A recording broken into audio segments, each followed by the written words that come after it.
treinamos falas, treinamos entonação, marcamos posicionamentos. E aí hoje na sexta a gente está concluindo. Então a gente chegou, deu um ensaio geral rapidinho e agora vamos apresentar. Estou explicando para os convidados de hoje. Então hoje a gente vai fazer essa leitura dramatizada, uma leitura encenada. Então ela está entre a leitura tradicional e uma encenação teatral. Ela não é nem uma coisa nem outra, é uma proposta que tenha mais ação, que tenha mais cena acontecendo. Então propostas de movimentações também e de trabalho vocal, tá bom? Que é um foco do nosso projeto. Esse projeto é contemplado pelo Prêmio MC Tomate. Então a gente está aqui se apresentando, já é a quarta semana de trabalho. A semana que vem a gente conclui o projeto com a obra As Nuvens, do Aristófanes, que vai ser uma comédia. Então a gente trabalhou 4 comédias até aqui, 4 tragédias até aqui, e vamos concluir com uma comédia. Tá bom? Então fica o convite para vocês que estão participando. Muito obrigada para vocês. Tem gente aqui, ó, a Agnes está desde a primeira semana com a gente, firme e forte, está participando de tudo. É uma alegria também ter os convidados novos, a Audrey, a Joana, a Bárbara. Então, assim, com esse trabalho a gente tem criado um vínculo, assim, tem um vínculo aqui, de propostas, assim, de estudar arte, de comentar, de estudar os clássicos, sabe? Isso é uma coisa que nos interessa muito. Reviver esses clássicos, reacessar eles, aprender com eles. Que são muito importantes para a nossa formação enquanto humanos, enquanto artistas, enquanto cidadãos, enfim. Então é isso. Merda para quem vai se apresentar. Curtam esse texto. É um texto muito forte, é um texto muito potente. A gente trabalhou ele durante essa semana. Então, assim, curtam. É para vocês e a gente convida eles para curtir com a gente esse texto, tá bom? Então, fiquem à vontade. Merda e vamos começar.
Irmãos contra irmãos, espadas em riste.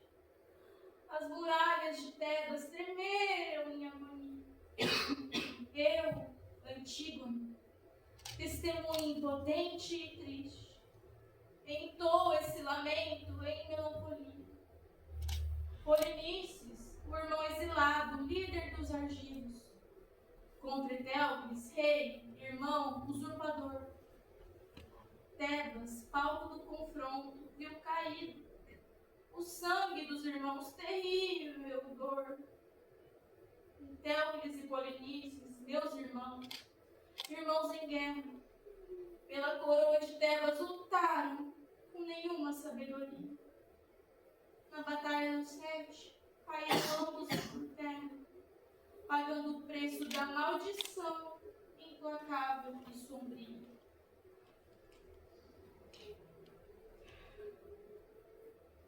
A tragédia da minha família não começou essa noite com meus irmãos. Remonta ao meu pai, Édipo, cujos pecados involuntários ficaram conhecidos no mundo inteiro.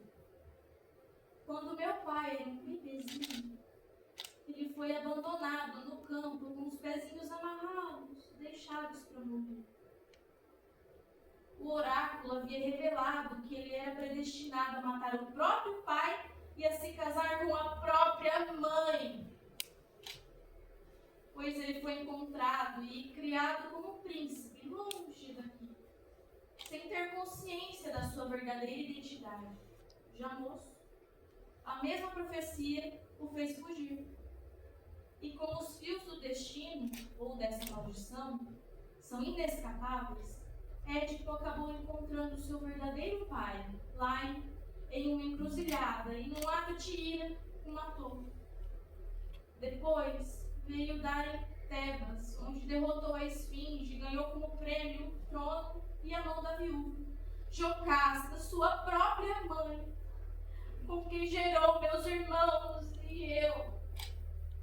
Édipo, meu pai e irmão, só percebeu que a profecia havia sido cumprida anos mais tarde, quando a peste caiu sobre Tebas. Um ato de desespero, arrancou os olhos com as próprias mãos, buscando cegar-se para a realidade sombria que o cercava. Por sua vez, Jocasta, minha mãe e avó, matou-se desolada e enforcada na cozinha. Por fim, essa noite, disputando a herança do trono, meus dois irmãos mataram-se mutuamente e agora querem me tirar o direito de enterrar Polinices. Deus os tenha, meus pais, meus irmãos, meus amores. Mas hoje termina o império das trevas sobre a minha família.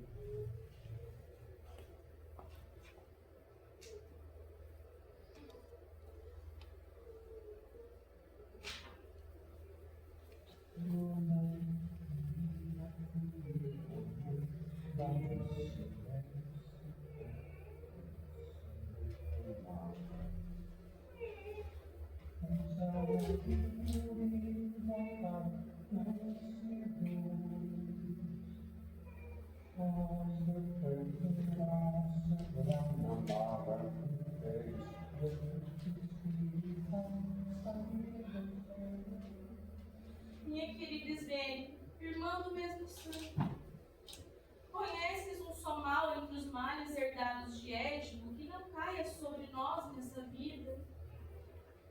Não há, de fato, dor alguma ou maldição, afronta ou humilhação que eu não esteja vendo no rol das suas desgraças e das minhas. Já tens conhecimento do decreto novo que o rei, segundo dizem, promulgou agora e mandou publicar pela cidade inteira? Já te falaram dele ou tu não vês ainda? Os males que ameaçam aqueles que amamos, premeditados por aqueles que nos odeiam. Sobre aqueles que amamos, não ouvi notícia alguma, Antígona. Fosse agradável, fosse triste, desde que nos levaram os nossos dois irmãos mortos no mesmo dia, um pela mão do outro. Eu não soube mais nada. Já desaparecem os soldados de Argos durante a noite recém-finda e nada mais sei. Nem mesmo se sou mais feliz ou mais infeliz. Eu sei, eu vim aqui por isso. Escuta, apenas tu irás ouvir-me, e mais ninguém. Antígona, o que há? Estás inquieta com as más notícias? Pois não ditou Creonte que se desse a honra da sepultura a um de nossos dois irmãos, enquanto a nega a outro? Dizem que mandou proporcionarem juntos funerais a Etéocles com a intenção de assegurar-lhe no além-túmulo a reverência da legião dos mortos. Dizem também que proclamou a todos os tebanos a proibição de sepultarem ou sequer chorarem o desventurado Polinices. Sem uma lágrima, o cadáver sepulcro irá deliciar as aves carniceiras e não longe banquetear-se no feliz achado. Esse é o decreto imposto pelo povo Creonte, a mim e a ti, melhor dizendo, a mim somente. Vê-lo-ás aparecer dentro de pouco tempo, a fim de alardear esse decreto claramente a quem ainda o desconhece. Ele não dá pouca importância ao caso. Impõe aos transgressores a pena de apedrejamento até a morte perante o povo todo. Agora sabes disso, e muito breve irás tu mesma demonstrar se és bem-nascida ou se é filha indigna de pais nobres. Mas nessas circunstâncias, infeliz irmã, teria eu poderes para te ajudar a desfazer ou a fazer alguma coisa? Decide se me ajudarás em meu esforço. Esforço? Que idiotice! Qual é a sua ideia? Ajudarás as minhas mãos a enterrar o corpo de Polinices? Você está pensando em enterrá-lo contra as proibições do rei? Ainda não queiras, ele é teu irmão e meu. E quanto a mim, jamais o trairei. Atreves-te a enfrentar as ordens de Creonte? Ele não pode impor que eu abandone os meus. Pobre de mim! Pensa primeiro em nosso pai, em seu destino, abominado e desonrado, cegando os próprios olhos, com as mãos frementes, ao descobrir que os seus pecados monstruosos aconteceram. Também, além disso, valendo-se de um laço retorcido, matou-se a mãe e esposa dele. Era uma só. E no terceiro golpe, já não bastasse os dois, nossos dois irmãos, no mesmo dia, entremataram-se. Coitados. Fraternas mãos em ato de extinção recíproca. Agora que restamos somente tu e eu, sozinhas, só nós duas. Pensa, Antígona, pensa na morte ainda pior que nos aguarda se contra a lei desacatarmos a vontade do rei e a sua força. E não nos esqueçamos de um pequeno detalhe. Nós somos mulheres e não podemos enfrentar só nós, os homens. Enfim, somos mandadas por mais poderosos que nós. E só resta obedecer a essas ordens e até a outras ainda mais isoladoras. Peço indulgência aos nossos mortos enterrados, mas obedeço, constrangida, aos governantes. Ter pretensões ao impossível é loucura. Ismene, não mais insistirei. E mesmo que depois quisesses me ajudar, não me satisfarias. Procede como te aprouver, de qualquer modo hei de enterrá-lo, e será belo para mim morrer cumprindo esse dever. Repousarei ao lado dele, amada por quem tanto amei. E santo é o meu delito, pois terei de amar aos mortos muito, muito tempo mais que aos vivos. Eu jazerei eternamente sobre a terra, e tu, se queres, foge a lei mais cara nos deuses. Não fujo a ela. Sou assim por natureza. Não quero opor-me a todos os concidadãos. Alegue esses pretextos, mas não deixarei sem sepultura o meu irmão muito querido. Ai, infeliz! Quanta preocupação me causas! Não deves recear por mim. Cuida de ti, Ismene. Ao menos, não reveles a ninguém os teus planos. Oculta-os bem contigo, e eu farei o mesmo. Não, Ismene, não faças isso. Denuncia-os. Se calares, se não contares minhas intenções a todos, o meu ódio contra ti será maior ainda. Ferve o teu coração pelo que faz gelar. Mas dou satisfação àqueles que bem sei, têm o dever de, mais que a todos, agradar. Se houvesse meios, mas você deseja o impossível. Quando sentir faltar-me a força para mim. Mas o impossível não se deve nem tentar. Falando dessa forma, ganharás meu ódio e te exporás a ser odiada pelo morto eterno e justamente. Deixa-me enfrentar, nessa loucura apenas minha, esses perigos. Assim me livro de morrer envergonhada. Se crês que deves ir, Antígona, vá. Mas parte com a certeza de que, apesar de agires insensatamente, és verdadeira amiga para os seus. Raio de sol, mais bela claridade já vista em Tebas. Enfim brilhaste sobre nós, pondo em fuga o guerreiro de Argos, de escudo branco, que veio com arrogância, incitado por Polinices, como águia em ataque, coberto de armas e elmo de crina. Atacou ferozmente nossas 7 portas, mas recuou diante do estrondo de Ares, defensor de Tebas. Zeus, que odeia a arrogância, fulminou com fogo aquele que julgava já conquistar a cidade. Seus 7 chefes foram vencidos nas 7 portas, deixando as armas a Zeus, senhor das batalhas, exceto dos 2 irmãos, filhos de um mesmo pai e mãe, que tombaram juntos, espada contra espada. Agora a vitória está conosco. Visitando em danças o templo dos deuses, guiado por Baco, que faz tremer Tebas.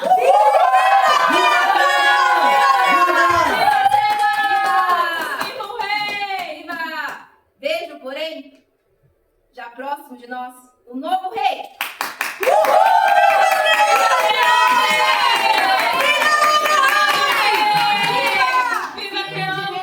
O Senhor da terra após as provações que há pouco tempo os deuses nos mandaram. Alguma preocupação o move, porém, pois em convocação geral nos chama, a nós, anciões, para deliberar.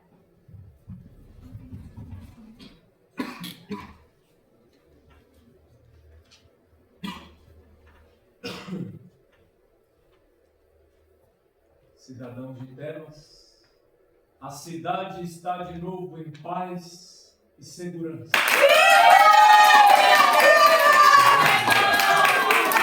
A guerra terminou com a nossa vitória total. Glória ao nosso heróico exército que defendeu os 7 portões de Tebas e alcançou a vitória sobre o inimigo.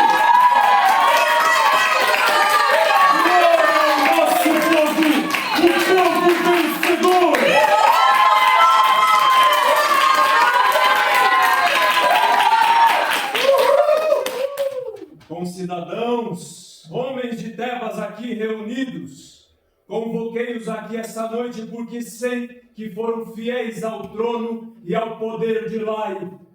Depois tiveram o mesmo respeito com a pessoa de Édipo enquanto governante e logo demonstraram igual lealdade aos filhos do desgraçado rei.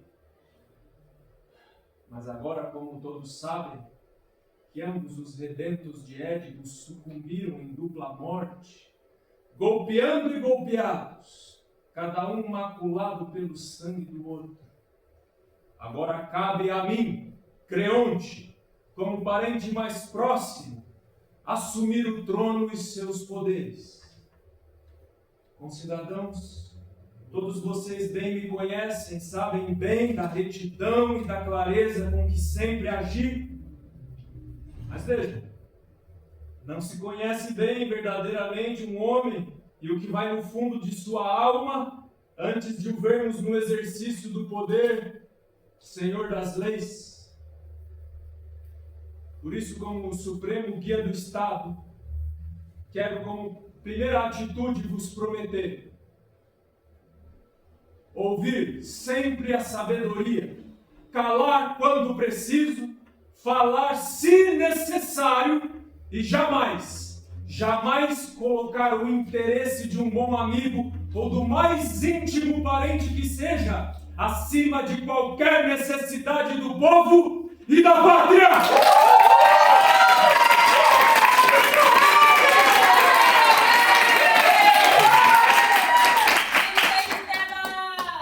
E é, concidadãos, obedecendo a estas regras simples que eu pretendo restaurar a felicidade em Tebas.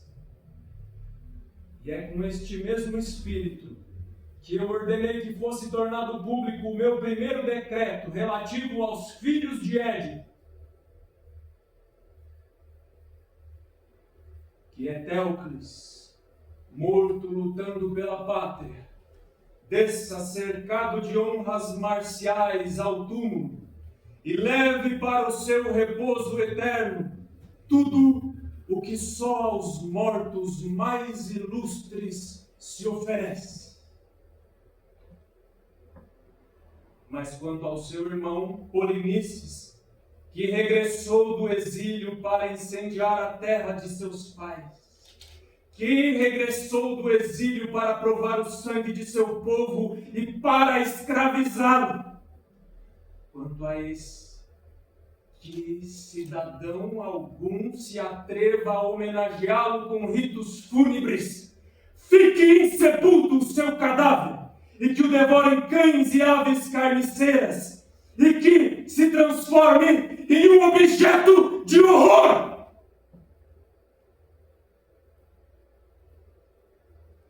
São estes os meus mais sinceros sentimentos, concidadãos, e jamais, nunca, os traidores da pátria obterão de mim qualquer honraria. Assim te apraz, filho de Meneceu, Creonte, tratar amigos e inimigos dessa terra, e tens poder, eu reconheço, para impor a lei de sua escolha, seja em relação aos mortos, seja a nós, que ainda estamos vivos. Bom. Cuidai, portanto, de que se cumpram as minhas ordens. Dá esse encargo tão pesado a alguém mais jovem. A guarda caberá a outros, então. Qual é, então, a ordem que nos dá ainda?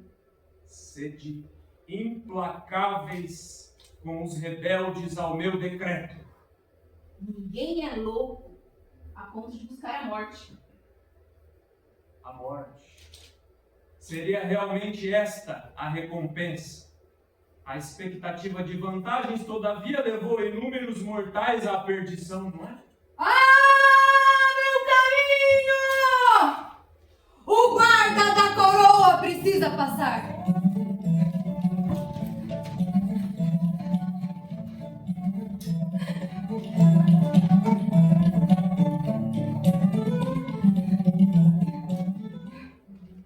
Meu soberano, não vou dizer que chego assim sem fôlego, porque corri uma maratona para vir ter contigo. Não.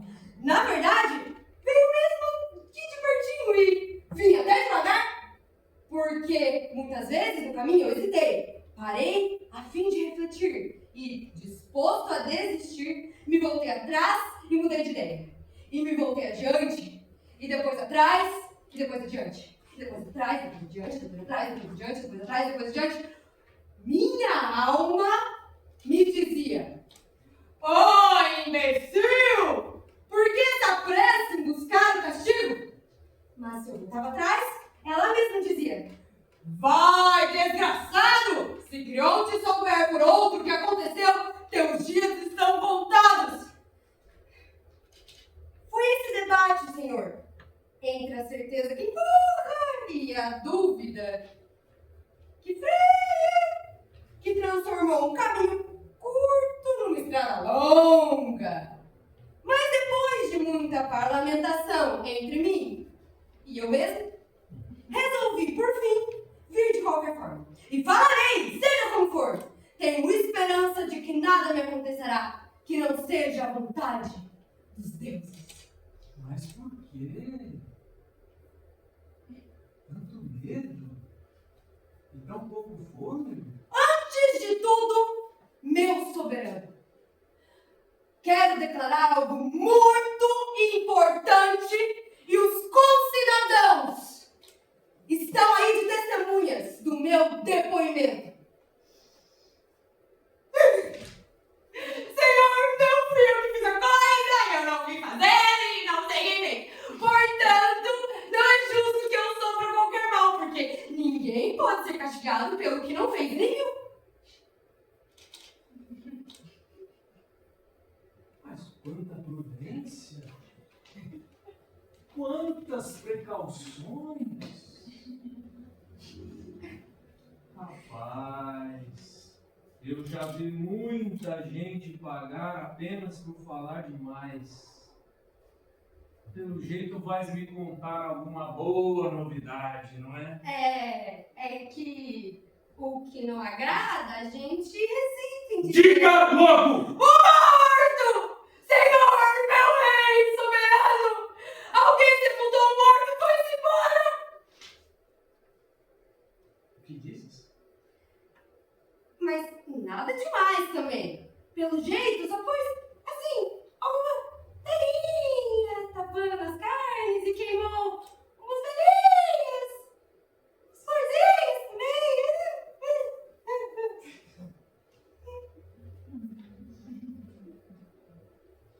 Quem fez isso? Ninguém sabe. Em parte alguma, ninguém viu nem ouviu nada. O culpado, seja quem for, não deixou vestígios. Quando o primeiro guarda do dia chegou para o serviço, descobriu o que estava feito. Morto! E todos nós ficamos estarrecidos pela surpresa. Não se viu morto, embora não tivesse enterrado, mas apenas coberto de terrinho. Nenhum vestígio de animal feroz que o tivesse arrastado. Nós, os guardas, ficamos um pouco nervosos, cada qual acusando os demais.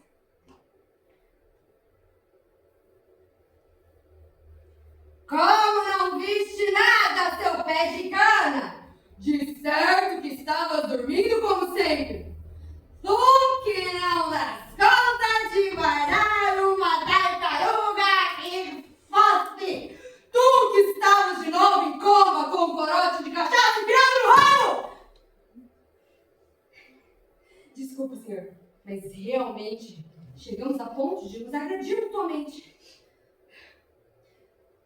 Por fim, depois de todas essas investigações terem falhado, alguém falou de modo que convenceu a todos.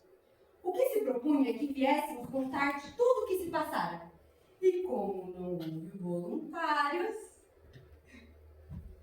A mim coube a sorte do sorteio! e é por isso que vem a tua presença, meu rei, contra minha vontade e contra a tua também, não é? Visto que ninguém ama o portador de má notícia. Mas veja, senhor, muitos andam se questionando se não foi por força divina que o defende. Cala a boca antes que aumente a minha cólera. Força divina. A não ser que Deus agora tenha resolvido proteger a vilania.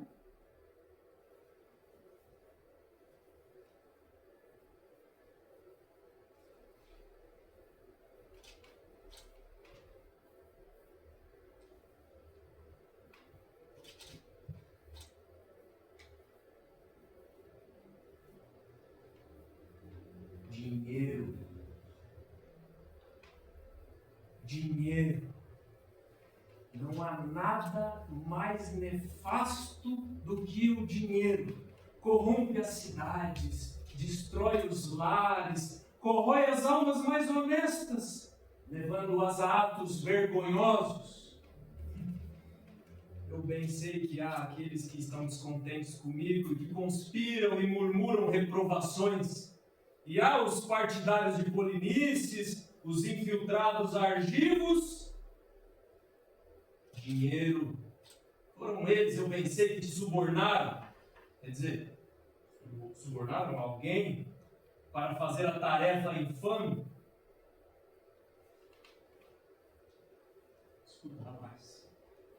E vai dizer aos outros guardas: se não me trouxerem aqui o culpado, um culpado palpável, vivo, humano, a morte será pouca para ti e para teus companheiros, porque servirão de exemplo.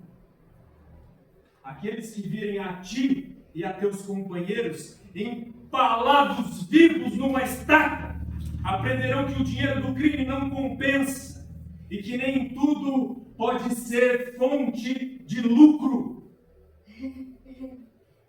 Será melhor, então, achá-lo sem demora.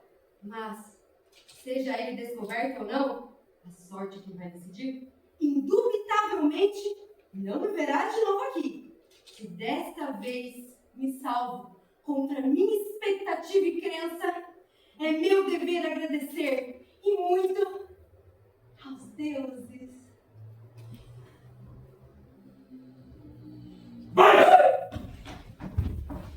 No universo há muitas maravilhas, mas nenhuma é tão maravilhosa quanto o homem. Ele atravessa ousado o mar grisalho, impulsionado pelo vento sul e tempestuoso, indiferente às ondas enormes na eminência de abismá-lo. E exaure a terra eterna, infatigável, Deus o Supremo, abrindo-a com arado em sua ida e volta, ano após ano, auxiliado pela espécie equina. Ele captura a grei das aves lépidas e as gerações dos animais selvagens, e prende a fauna dos profundos mares nas redes envolventes que produz.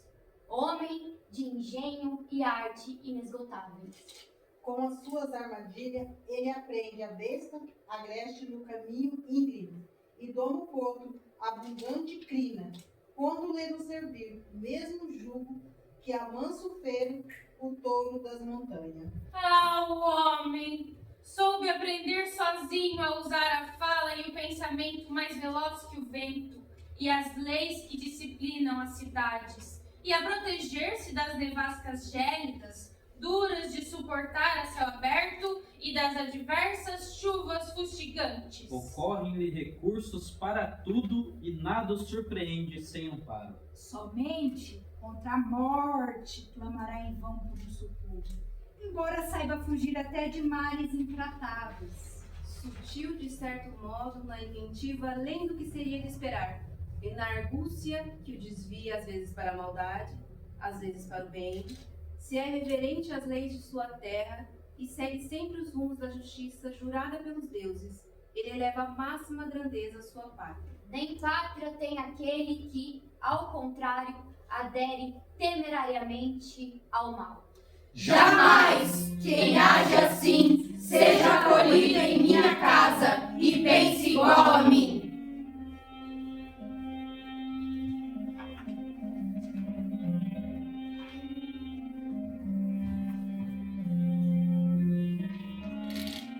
Ora! Aí está, de cabeça baixa, a minha própria sobrinha, a minha prometida nora. Então, dona Antígona, tu confirmas a autoria do feito ou negas? Fui eu, autor. Nunca negaria. Responda objetivamente.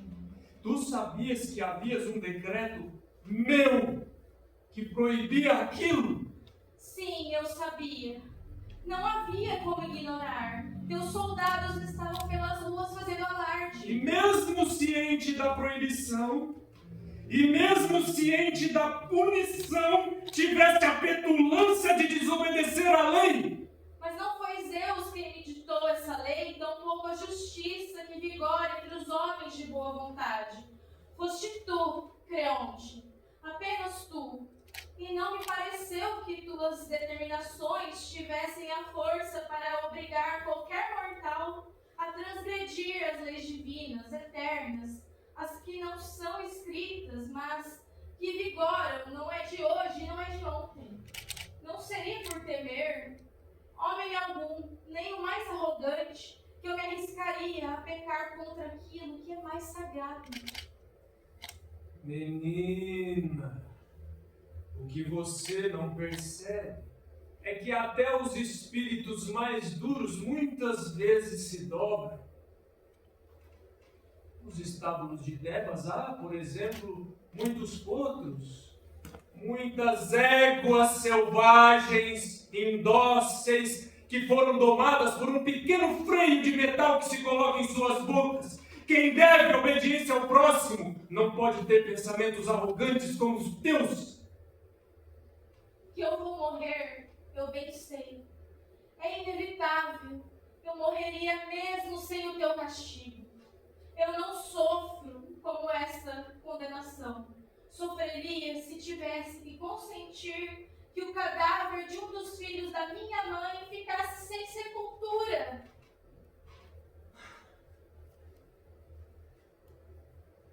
Concidadãos, esta tem histórico de transgressões e agora parece desequilibrada como a irmã, pois vangloria-se do crime e mostra-se exultante. Pois vejam a minha situação, concidadãos. Embora minha própria irmã fosse mãe desta insolente, embora o meu próprio filho seja o seu noivo prometido, se eu não lhe punir exemplarmente, se lhe couber a vitória de sair impune, então eu não serei mais um homem, ela será o homem. Sobre a tua glória de homem, veja o povo. O povo me aprovaria, o povo confessaria em alto e bom som, se o terror não lhes tolhesse a língua. Não te iludas. Em Tebas é só tu que pensas assim. Eles pensam como eu, mas quando surges com o cetro na mão, eles silenciam. Tu não te envergonhas de dizer esses impropérios diante de tantos cidadãos honestos e além de ter feito o que fez? Há alguma vergonha em se compadecer daqueles que nasceram das mesmas entranhas que nós? E por acaso também não era teu irmão, o outro que morreu? Sim, era filho do mesmo pai e da mesma mãe. Então por que prestas a um essa homenagem, mesmo atentando contra a memória do outro? Asseguro-te que esse outro não faria tal acusação. Claro que faria! Tu igualastes o herói ao criminoso! A morte nos impõe suas próprias leis. Os ritos não diferenciam os cadáveres. Não é justo dar ao homem de bem tratamento igual ao de um criminoso. Quem nos garante que esse preceito tenha validade na mansão dos mortos? Ah, nunca, nunca, nem depois de morto, um inimigo me passa a ser menos odiável. Eu nasci para partilhar o amor e não o ódio. Ótimo. Ótimo! Se esta é a sua vocação, amar aos mortos, então também é justa a minha decisão. Vais para o outro mundo, amar os que lá estão. Não! Antígona! Antígona! Antígona! Antígona! Ai, que dissimulada! Como uma víbora dentro da minha própria casa, sugavas o meu sangue sem que eu percebesse e que alimentava duas pestes e suas tramas contra o meu trono.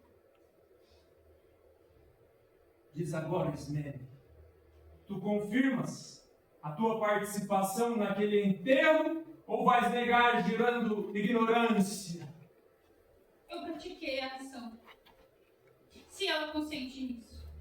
Sou cúmplice no crime e aceito as consequências. Mas nisso não terás o apoio da justiça, pois nem manifestasse aprovação a ideia, nem eu te permiti participar da ação. Notando os sofrimentos teus, não me envergonho de percorrer contigo o mar das suas dores. Os mortos sabem quem agiu, e os deuses dos mortos não quero amiga que ama apenas em palavras. Não me julgues indigna de morrer contigo, irmão, e honrar o morto com os ritos sagrados. Não compartilhes minha morte, nem aspires a feitos que não foram teus. Basta que eu morra. Mas o que valerá a vida para mim sem ti?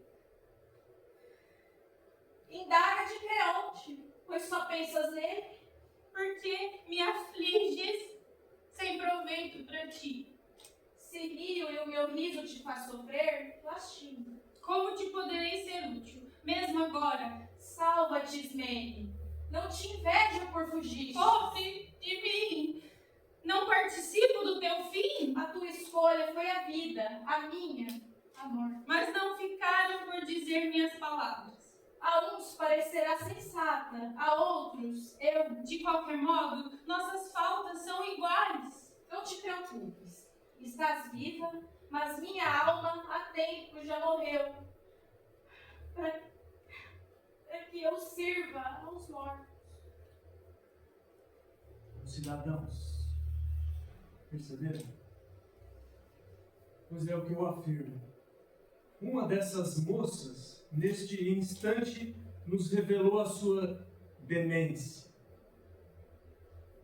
Agora a outra é insana, sabidamente, desde o dia em que nasceu. É, rei, mas a razão inata em todos nós está sujeita a mutações nos infelizes. Isto se deu com a tua, quando preferiste ser má em companhia de pessoas más. Sim, ela, que prazer teria eu na vida. Não digas mais ela já não existe mais. Irás matar, então, a noiva do teu filho. Ele poderá lavrar outras terras mais férteis. Isso não foi o que ele e ela pactuaram. Eu detesto para os meus filhos mulheres más. Como teu pai te avilta, meu querido Émon. Molestas-me demais com esse casamento. Vai mesmo arrebatá-la do seu próprio filho? A morte impedirá o casamento por mim. Parece resolvido que ela irá morrer. Parece a ti e a mim também. Que não haja mais delongas. Levai-as para dentro, servos. São mulheres e agora são confinadas como as outras. Além do mais, mesmo as pessoas mais corajosas tentam fugir se ameaçadas pela morte. Felizes são os que vivem sem males, pois quem é tocado pela desgraça divina carrega o infortúnio por gerações. Veja as antigas dores da casa dos Labidácidas, somarem-se às novas, sem que os descendentes salvem os antepassados. Um Deus destrói a todos, insaciável. A esperança que restava ao último filho de Édipo desvanece no pó dos deuses infernais, manchada por palavras impetuosas e corações furiosos. Ó Zeus, que orgulho humano pode enfrentar teu poder? Nem o sono, nem o tempo te vence. É, Senhor, eterno do Olimpo, a tua lei permanece. Não há grandeza sem desgraça entre os mortais. A esperança consola, mas também ilude, e pode levar os ingênuos ao fogo ardente. Como disse alguém com sabedoria. Ao desgraçado pelos deuses, o mal parecerá um bem. E são breves os momentos sem dor que ele conhece. Mas, Émon, vem aí, filho teu mais novo. Estará ele angustiado pelo fim de sua prometida Antígona e amargurado com as frustradas núpcias? Meu filho, ficaste enraivecido com teu pai quando soubeste da sentença irrevogável imposta à tua noiva, ou somos sempre amigos, seja qual for a minha atitude contra ti? Pai, sou teu, meu pai, e nenhum casamento me importa mais que teus conselhos. Mas isso é terrível. Escuta-me por um segundo.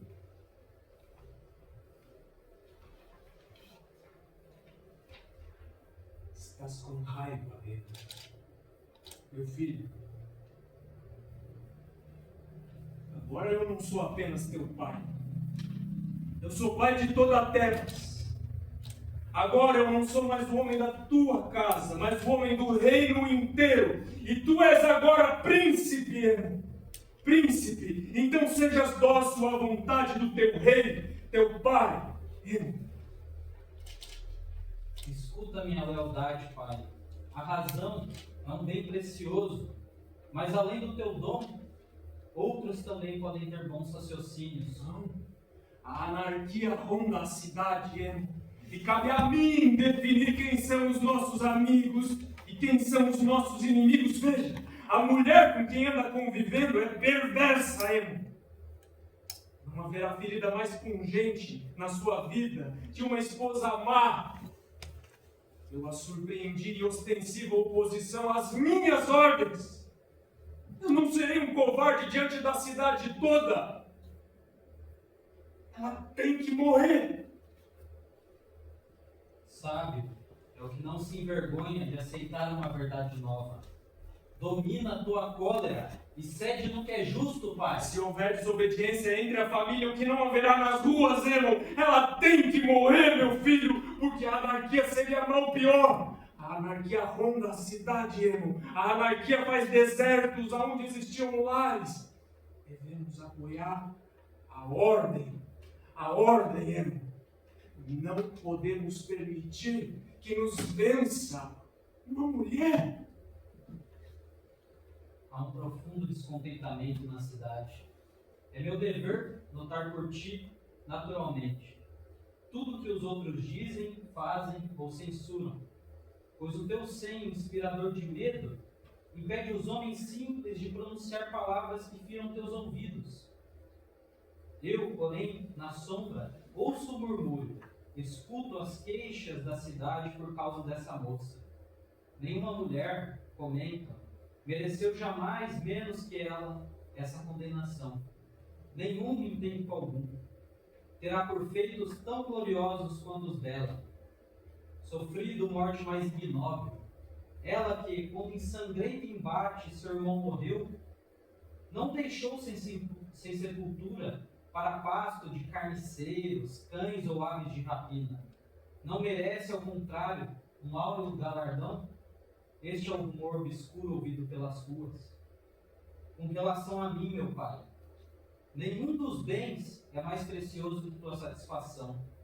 Existiria para os filhos ornamento mais enobrecedor que a flama gloriosa de um pai feliz? Ou para um pai a de seus filhos?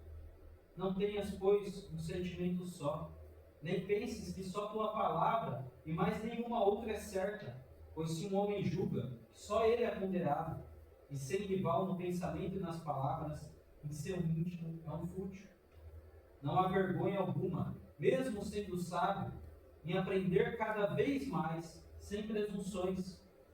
Não vês, ao lado das torrentes engrossadas pelas tormentas, como as árvores flexíveis salvam-se inteiras, e as que não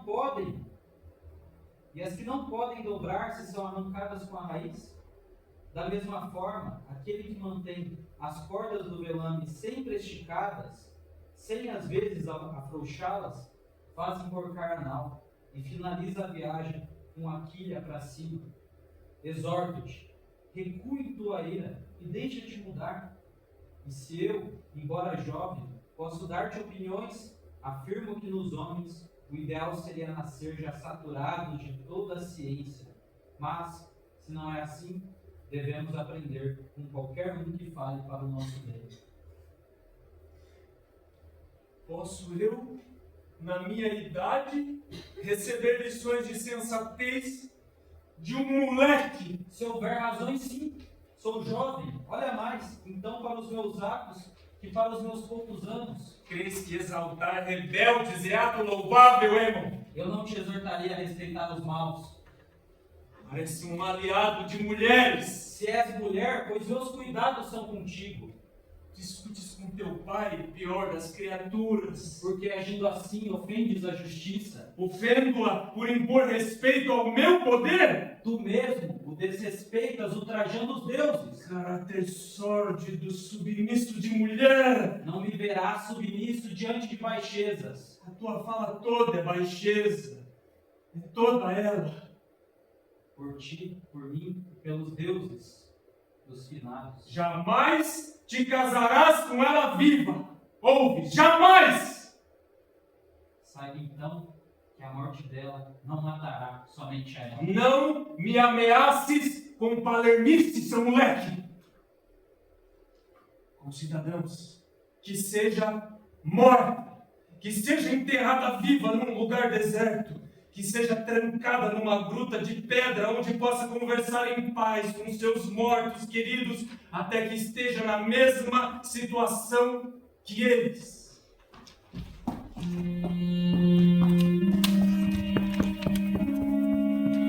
Amor, invicto no combate. Amor, dissipador de todas as riquezas, que após vaguear nos mares e em recônditos esconderijos, afinal, repousas no doce rosto das moças enfim. Nenhum dos imortais pode evitar-te, nenhum dos homens de existência efêmera, e perde logo o senso que te encontra. Até os justos força a injustiça, desnorteando-lhe o pensamento, e leva a essas lutas pais e filhos. Venceu o claro olhar da noiva bela, inspirador desse desejo igual às majestosas leis da natureza, joguete de Afrodite irresistível. Mas eu, diante do que vejo agora, sinto que as leis também não me refreiam, não consigo reprimir as lágrimas ao vislumbrar Antígona, marchando para este leito onde se acaba tudo.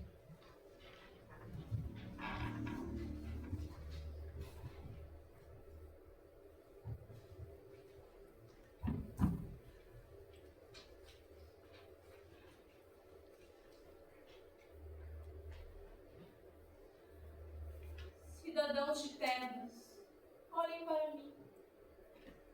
Vejam como Antígona dá o seu primeiro passo no seu último caminho. Com quem angústia, olho o pôr do sol que nunca mais contemplarei. Há muito tempo contaram-me a história de Níobe, filha de Tântalo, na terra frígia, e de seu triste fim no alto de Citro, aprisionada por muitos rochedos que em volta dela, como era tenaz, cresciam sempre.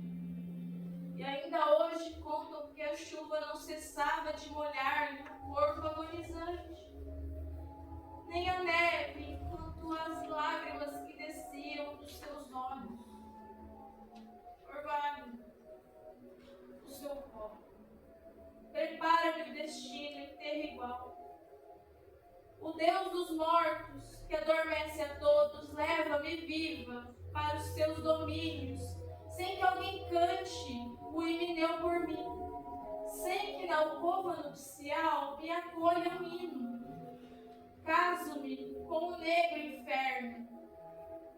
Eu, depois de tantas desgraças familiares, causadas pelo engano, deveria ter ignorado a profanação do cadáver do meu próprio irmão?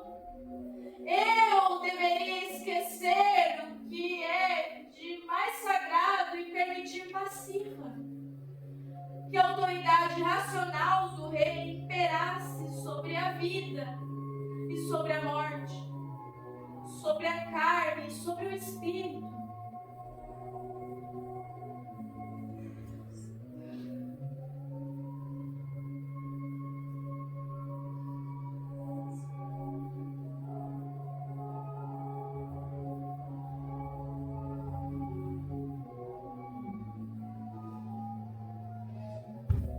Desdita igual sofreu Danae formosa, forçada a permutar a luz celeste por bronze o calabouço.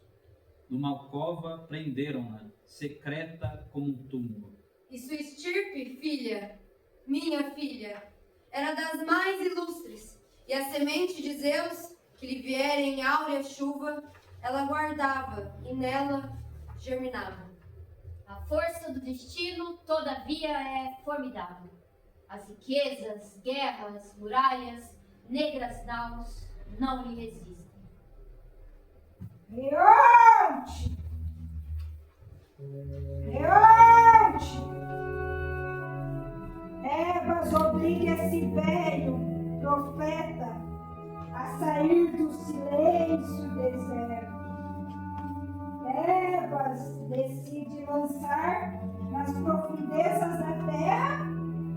mulher viva, enquanto retenho exposto o cadáver de um homem. Tebas não, Creonte. Creonte obriga esse velho profeta a sair do silêncio deserto. Creonte sepulta um vivo e mantém como refém um morto. Creonte! Já não há silêncio nos desertos ao redor de Tebas, Creonte. Os pássaros não cessam os gritos tenebrosos. Provaram a carne de homem podre. Já não há serenidade nas criaturas da terra, porque há uma mulher agonizante debaixo do sol. Ouve, Creonte, porque falo como bom conselheiro, que sempre fui deste palácio.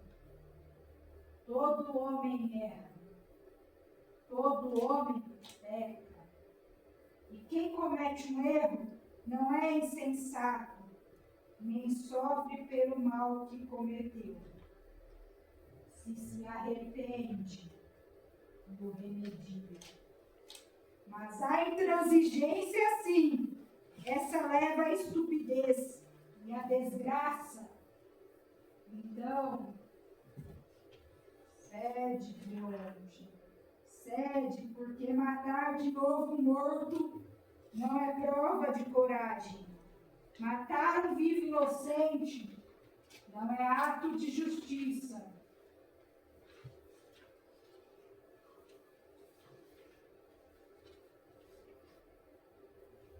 Tiresias.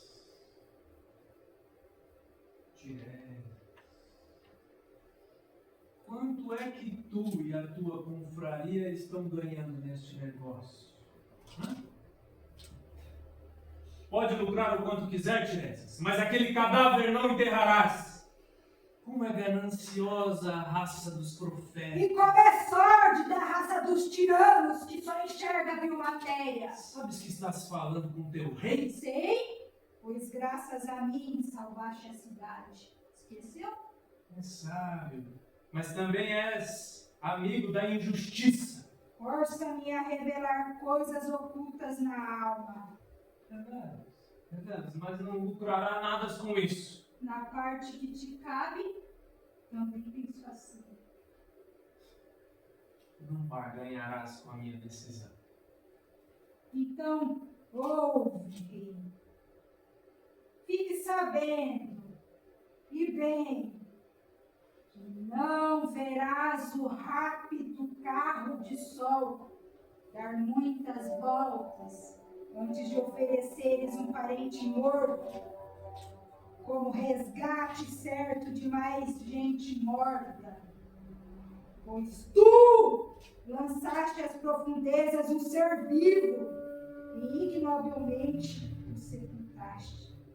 Enquanto aqui retens um morto sem exéquias, insepulto, negado aos deuses ínferos. Não tens, nem tu, nem mesmo os deuses da altura, tal direito. Isso é violência tua, tão ousada contra os céus. Então, por isso, à tua espreita estão as vingativas, terríveis fúrias dos infernos e dos deuses, para que sejas vítima dos mesmos males. Vê bem se é por ganância que te digo essas coisas. Num tempo não muito distante, se ouviram gemidos de homens e mulheres de teu próprio lar. Levantam-se como inimigas contra ti todas as terras, todas cujos numerosos filhos dilacerados só tiveram funerais feitos por cães, por feras ou por aves lépidas. que a cada uma da cidade onde tinham seus lares levaram sacrilégios miasmas. Já que me provocastes, vou dizer agora. As flechas dirigidas ao teu coração, fui eu quem as disparei em minha indignação, certeiras como a de um arqueiro experiente. E da pungência delas, não escaparás!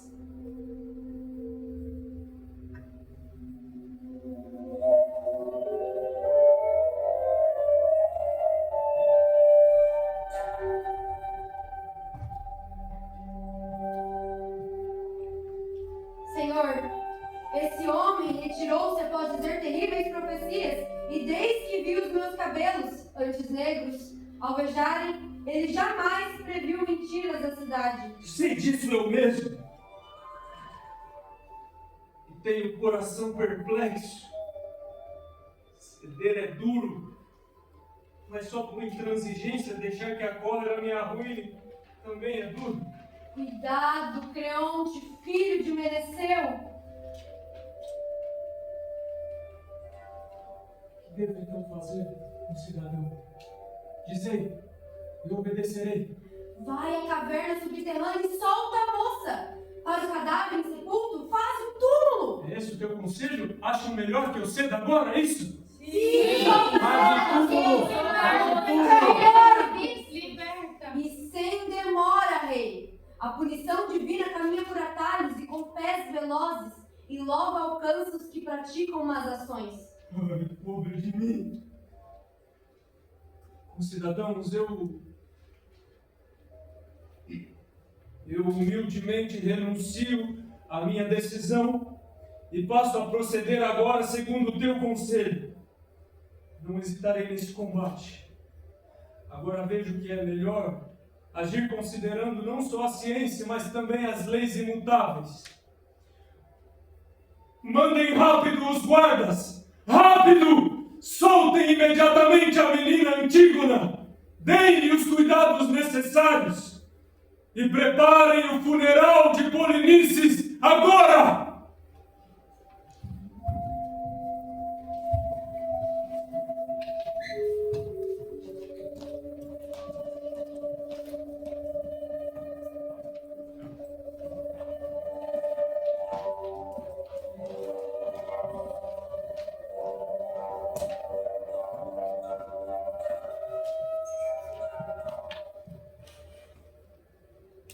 Vós, que morais nas vizinhanças do palácio de Cádimo e de Anfião, escutai-me agora. Nenhum sucesso nesta vida pode ser por muito tempo elogiado ou censurado. Creonte ainda há pouco parecia digno de inveja em minha própria opinião. Eles salvaram um dia de seus inimigos este solo cadimeu, e nele era monarca incontestado e glorioso pai, também de nobres filhos. Hoje, tudo está perdido. Que novos males para o nosso rei revelas? Morreram. Morreram. E a causa da morte são os vivos. Mas quem matou? E quem foi o morto? Dize logo! Remo morreu. Morreu. Matou mão ligada a ele. A mão paterna? Não terá sido a dele mesmo? Foi ele, em fúria contra o crime de seu próprio pai. Ah, adivinho! Era verdade o que dizias. Isso é passado. Cumpre-nos pensar no que resta. Mas veja aproximar-se a infeliz Eurídice, esposa de Creonte. Ela vem do palácio para saber do filho, ou talvez por acaso. Ouvi vossas palavras, cidadãos presentes, quando saía para reverenciar corações Deus a Palas, no momento em que os ferrolhos do portão a recolhia para poder passar, feriam-me os ouvidos notícias tristes de tragédia na família. Susto me fez recuar, cheio de medo. e desmaiei nos braços de minhas criadas. Diz-me novamente qual foi a mensagem. Eu não a ouço como estranha há tais desgraças. Eu achei como testemunha, senhora, e nada me direi. Guiamos teu esposo ao lugar onde jazia o corpo de Polinices. Após orações, lavamos e queimamos os restos, cobrimos as cinzas com um penal. Seguimos ao túmulo de Antígona, ouviram-se gemidos. Creonte, pressentindo desgraça, mandou abrir a tumba. Lá vimos Antígona enforcada com o seu véu e Emo abraçado a ela, chorando a perda e amaldiçoando o pai. Ao ser chamado, o Emo olhou com ódio, cuspiu-lhe no rosto e tentou feri-lo. Fracassando, cravou-se na própria espada e, ao morrer, tingiu o rosto da amada com seu sangue.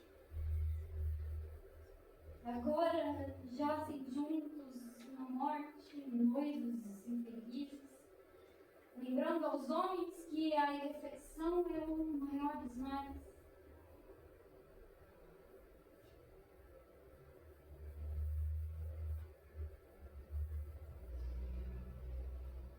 Que se há de pensar disso? Ela se retirou sem proferir uma palavra, boa ou má. Também estou atônito, porém espero que, diante da notícia acerca de seu filho, não me pareça decoroso lamentar-se em público e prefira confiar lá dentro, em seu palácio, o luto familiar com as terras.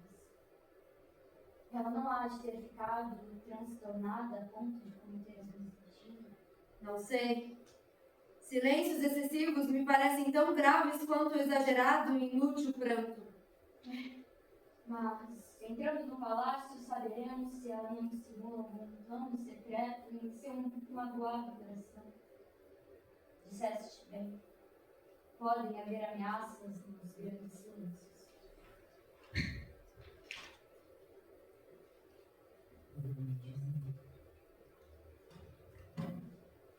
Mas eis ali o próprio rei, que chega trazendo em suas mãos, revelador, o testemunho, não de alheia insânia, mas de erros que ele mesmo cometeu. De mim, erros cruéis de uma alma desalmada, vedes mortais, vedes o matador e o morto do mesmo sangue.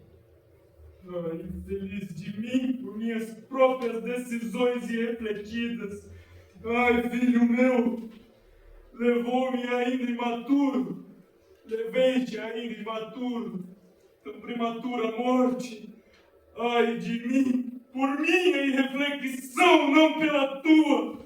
Como tardastes a distinguir o que era justo. Hoje sei o quão infeliz eu sou.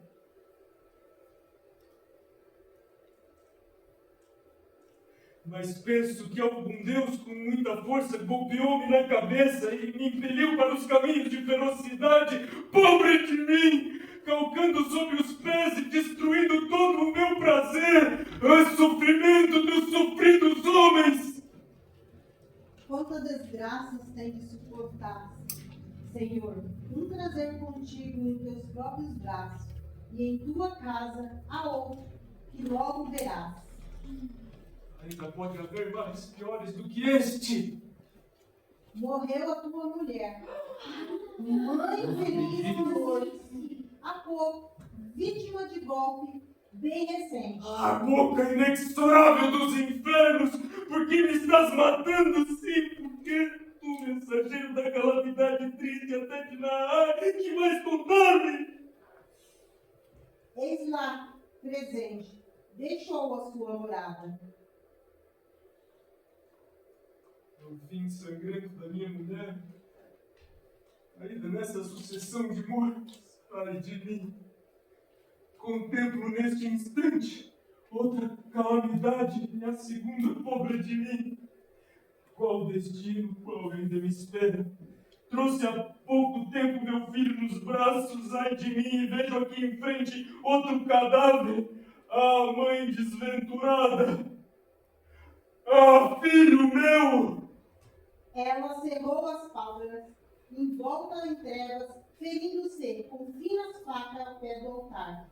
Depois de lamentar a morte gloriosa de Megareu, primeiro morto, e logo a destra, amaldiçoando-te nos últimos momentos, a ti, ao assassino dos seus próprios filhos. Que alguém não me golpeie no peito com uma espada de 2 gumes, eu sou um miserável, coitado de mim, abismado em misérias horrorosas. A morte que aqui vês te atribui a culpa dessa calamidade, até das anteriores. Como veio a morte da minha esposa? Com as próprias mãos, ela se apunhalou no fígado, logo que soube da desgraça atroz do filho. Ai de mim! O autor destas desgraças sou eu, e nunca as atribuirão a qualquer outro entre os mortais, pois sou eu as cometi, pobre de mim fui eu, e falo apenas a verdade. Levai-me imediatamente, escravos, levai-me para bem longe, pois eu não sou mais nada. É uma boa a tua sugestão, se pode haver algo de bom entre os tão numerosos males. Quanto mais breve for o mal, tanto melhor. Venha, morte, aconteça a última das mortes, a minha, e traga o meu dia final, o mais feliz de todos. Venha, pois eu não quero viver nem mais um dia. Isso é futuro. Antes, cuidemos do presente. Trate do resto quem tiver essa incumbência. Disse o meu desejo numa súplica. Nada mais peças, pois não podem os mortais livrar-se do destino a eles prefixado. Levem-me para bem longe. Este demente que sem querer te assassinou, meu filho, e a ti, minha mulher, ai de mim. Não sei qual dos 2 mortos devo olhar, nem para onde devo encaminhar, eu não sei de mais nada. Tudo perdi contigo, irmão. Agora sinto em minhas mãos, e com nova desgraça ainda mais dura esmaga meu destino.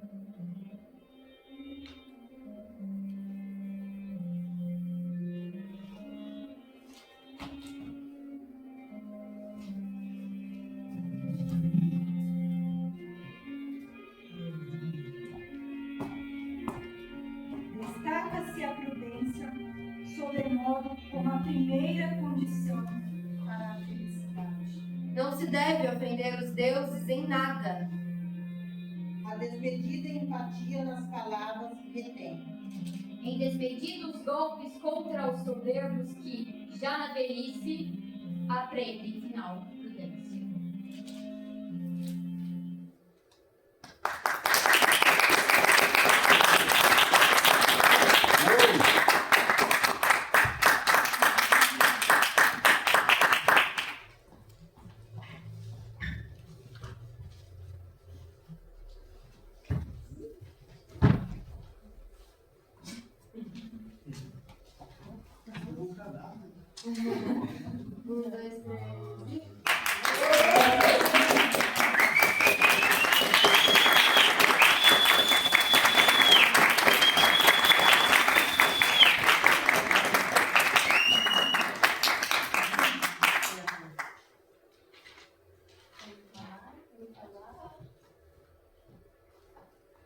Queria falar como que foi essa semana, né? Que eu tava pensando em participar semana que vem. Você falou que você vem sempre? Eu? É, você tá vindo